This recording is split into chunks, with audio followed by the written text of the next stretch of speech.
Urada, Gúgara. Salva al mundo, cuida tu retrete. El agua es un bien muy preciado. Para beber, para disfrutar, también para lavar y lavarnos. Y además el agua transporta nuestras deposiciones desde el retrete hasta la depuradora, donde se limpia y devuelve al medio. Un servicio clave para nuestra calidad de vida. Pero todos y todas tenemos que cuidar las aguas. ¿Sabías que cada día cientos de kilogramos de residuos sólidos se echan por el retrete en Euskadi?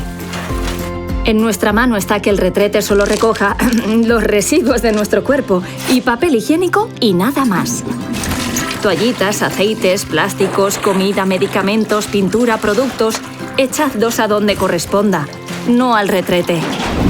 Si todos y todas hacemos el sencillo gesto de no tirar basura al váter, el monstruo no crecerá y las aguas lo agradecerán.